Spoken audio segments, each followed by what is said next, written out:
Have you ever wondered how a child, with nothing left but memories of pain, can stand on the biggest stage in the world and make millions cry with just his voice? How can someone who lost everything to nature's fury rise again, stronger than ever, and remind the world that hope can survive even in the deepest waters? This is not just a story of a boy who sang, it is the story of a survivor, a child whose life was swept away in a flood, yet who found a way to transform his pain into music that touched even Simon Cowell's guarded heart. The boy's name was Miguel, a 13-year-old from a small village in the Philippines. He was quiet, soft-spoken, yet carried an inner strength that no storm could ever destroy. Behind his shy eyes lived the weight of loss, but also the light of a dream. By his side was his grandmother, Lola Rosa, a woman who had raised him after his parents were taken by the flood. She was gentle, nurturing, and carried a faith that refused to be shaken even when everything around them was gone. Her wrinkled hands had held Miguel through sleepless nights of grief, whispering prayers when hope seemed too far away. And in the background of Miguel's journey stood Simon Cowell, the man whose sharp critiques had built legends but rarely softened into tears. No one could have expected that this boy from the ruins of a flood-stricken village would be the one to pierce Simon's heart in front of the world. This story is about Miguel's journey from drowning in despair to lifting the world with his song. It is about a flood that could have ended his life but instead gave birth to a voice so powerful that it silenced an entire stage. So, let me take you back to where it all began. A small hut, a night of heavy rains, and a boy whose life was about to be torn apart. Miguel was only 13, yet his eyes carried the weight of a lifetime. He lived in a tiny coastal village in the Philippines, where the sea was both friend and enemy. To his neighbors, he was the quiet boy who often sat by the shore, sketching shapes in the sand with a stick while humming tunes no one else knew. He rarely spoke, but when he sang, even the wind seemed to pause and listen. Life for Miguel had never been easy. His family was poor, surviving on what little his father earned as a fisherman, and what his mother could make selling vegetables at the market. Shoes were a luxury he rarely owned. Often he walked barefoot on the rough village paths, his feet hardened by years of dust and gravel. His school notebooks were filled not only with lessons but with doodles of musical notes, as if his heart could not contain the songs within him. Even before the flood, Miguel had known hunger. Some days, dinner was nothing more than rice with salt water, yet he never complained. He would smile shyly, saying he was full, while quietly leaving more food for his grandmother. Despite hardship, there was a gentleness in him, a softness that made him different from other boys his age. Music was his escape. At night, when the power went out and the world turned dark, Miguel would hum softly to himself, clutching the small rosary his grandmother gave him. Singing made him feel safe, as though his parents before the flood took them were still listening from somewhere above. Inside, Miguel wrestled with quiet grief. Losing his parents so suddenly had carved a wound too deep for words. He often avoided talking about them, but in the silence of his songs, their memory lived on. His voice carried both sorrow and hope, like the echo of a prayer whispered through tears. Miguel was not just a boy, he was a survivor. And though his life was built on loss, his heart still carried a dream to stand on a stage bigger than his village, to let the world hear the voice that had carried him through the storm. The night of the flood was the night Miguel's childhood ended, but certainly had started softly, as it often did in their village. But soon the skies opened with a fury he had never seen before.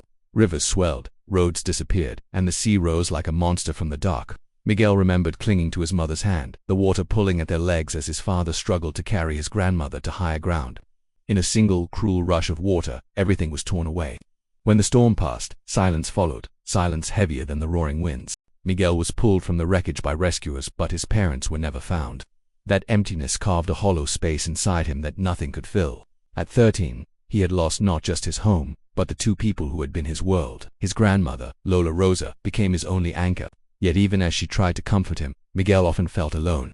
Nights were the hardest. He would lie awake in their small temporary shelter, listening to the distant crash of waves, haunted by memories of voices he would never hear again. Sometimes, he blamed himself, thinking maybe if he had held tighter, maybe if he had shouted louder, his parents might still be alive. The flood left scars beyond loss.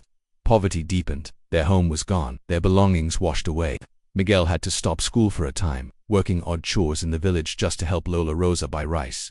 Each time he saw other children laughing, carrying lunchboxes, wearing clean uniforms, a pang of envy and sadness tightened his chest. Yet the greatest conflict lived within him, the battle between grief and hope. Singing had always been his refuge, but now each note carried a shadow of pain. Could music still be a gift, or was it only a reminder of everything he had lost?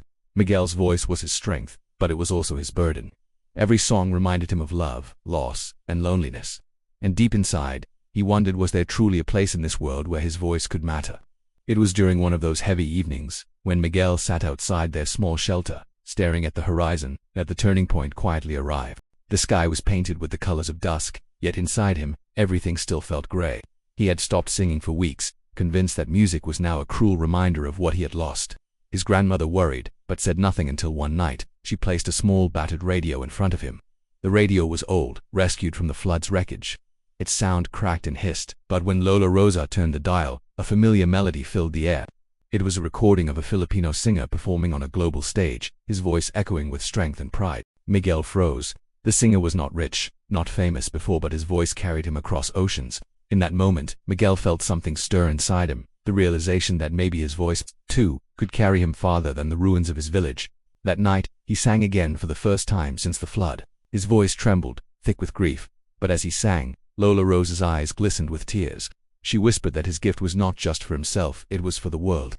Miguel realized that his pain did not have to silence him. It could give his songs the depth that others needed to hear. The twist came weeks later, when volunteers arrived in the village to help rebuild. Among them was a young woman with a camera, documenting stories of survival. She overheard Miguel singing while he carried water from the well.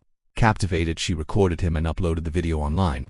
Miguel thought nothing of it until one morning, strangers began showing up at their shelter, saying they had seen the boy with the voice of a broken angel. Messages poured in, offers to sponsor his education, invitations to sing, and then, the most unexpected of all, a chance to audition for America's Got Talent 2025. For Miguel, it felt impossible. How could a boy with no shoes, no home, no parents, stand on a stage halfway across the world? Yet, deep inside, something whispered that this was the moment his life had been waiting for.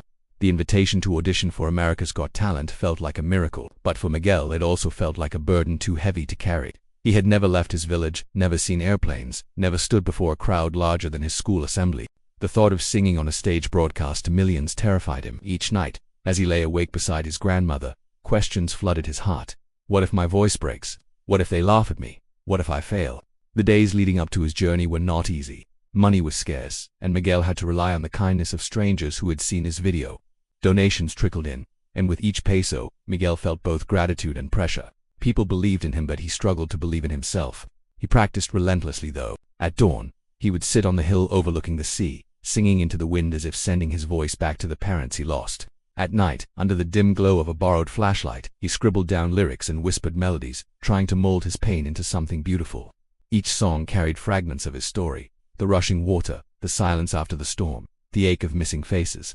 But emotional growth came not just from singing, it came from facing the memories he had long tried to bury.